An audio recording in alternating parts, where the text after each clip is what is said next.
But tonight we're here to deal with a real issue here in New Britain. Veronica went through the interview of the Democratic Town Committee, questioned her about different things to see if she was a good candidate to represent the people of New Britain. Overwhelmingly, she was the one that we chose.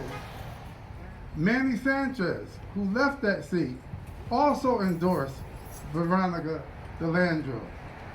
Many calls from residents here in the city of New Britain were made endorsing Veronica DeLandro. A person that's equipped, a person that has knowledge, a person that's worked on the national level, a person that was the clerk of the Common Council. She ran for Common Council in an area where it's difficult for any Democrat to win, and she almost won that. She's just a person that we looked for so long to run for an office here in New Britain, and then we're being stymied by the council today. So it's not right that she's not going to be confirmed tonight. She's not. I look at it. There's some elements of racism here. There's some elements of sexism here, and there's elements of ageism here. We as people cannot allow our New Britain democracy to be crumbled like what's happening in the nation. My name is Francisco Santiago, and I'm Alderman of Ward 5. I'm also the minority leader for the Democratic Caucus. We want to let everyone know that we support Veronica DeLandro to replace the at-large seat once held by Manny Sanchez. When the Democratic Caucus submitted the resolution to sit Mrs. DeLandro, the Republican majority leader mentioned that since they have the numbers, he will be the gatekeeper and afraid of somebody that's true representation of the city, has true values, and understands what the constituents of this city wants. That's what they're afraid of. But how interesting it is that we are here this evening. Actually today, January 13th, is the day that my sorority was founded. And one of our most famous members is Shirley Chisholm, the late Congresswoman Shirley Chisholm. And she had a saying and a quote that many of us, or all of us, should know, which is, if you don't get a seat at the table, bring your own folding chair. And here we are in 2021, where we are still, Black women specifically, are needing to bring our own chair to the table.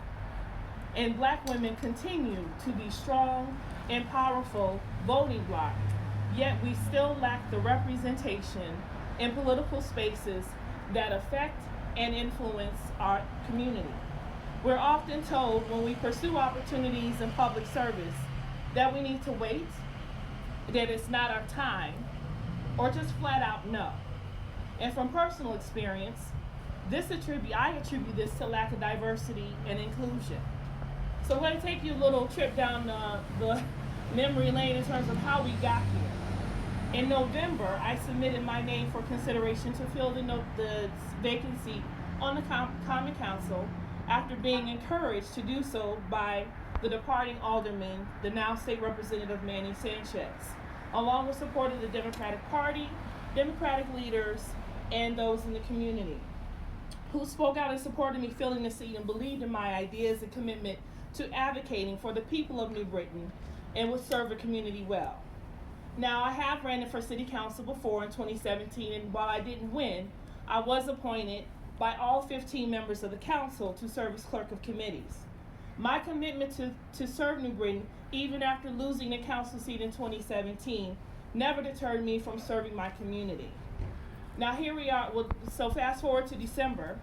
During the December 9th Common Council meeting, the majority leader, who you've heard before refer to himself as the gatekeeper, created this process, and it became clear to me that he remains committed to his own self-serving agenda, and in his pursuit is willing to suppress the voices of residents in New Britain. Instead of listening to our community, the alderman has spent an excruciating amount of time creating and establishing a newfound bias process that is not noted in the city's charter, nor is it consistent with the way in which a vacant seat a vacant Democrat seat on the Board of Ed was recently filled just back in October. Our leaders, from the mayor down, must demand a culture of respect and inclusion. Our leadership in New Britain should and must reflect the diverse demographics of New Britain. We must combat issues of discrimination, racism, sexism when we are confronted. All members of the community need to feel that they are represented, included, accepted, and valued, not ignored because of bias, even if implicit bias. So what has happened is that because the majority leader is a registered Democrat, he is taking away the voice of the Democratic Party to himself select who he wants to fill that seat. But the problem is he ran as a Republican, he was endorsed as a Republican, and he won and ran as a Republican, and therefore he is a Republican. He in that seat, in that chamber, when he goes into that chamber, he is a Republican.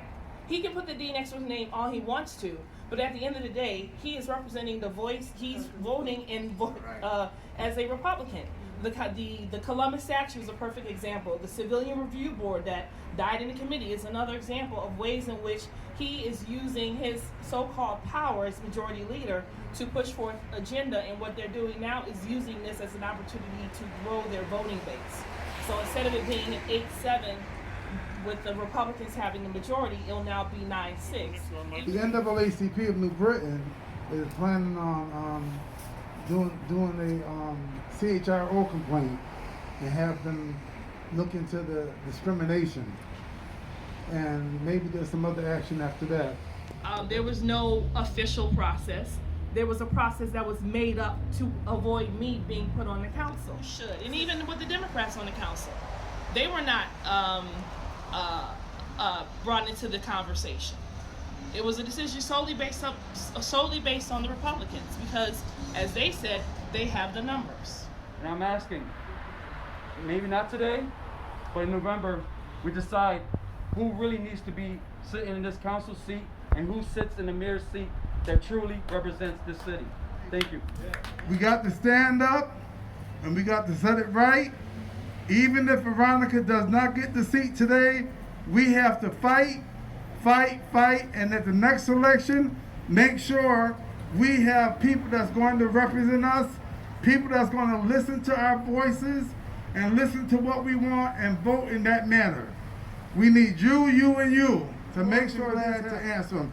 Transparency is the key, and we have to fight racism that I smell, we have to fight ageism that I smell, and we have to fight the sexism. We cannot say it's not that. So, Mr. DeLandro, what are you going to do now? You're just going to go away and...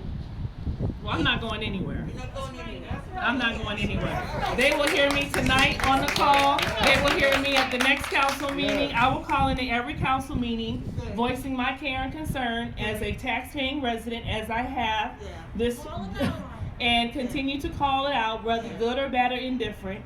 And then the people in November will decide who will be seated. Do not assume that because you've won over and over again that your seat is safe. It is not. Very good. Very good.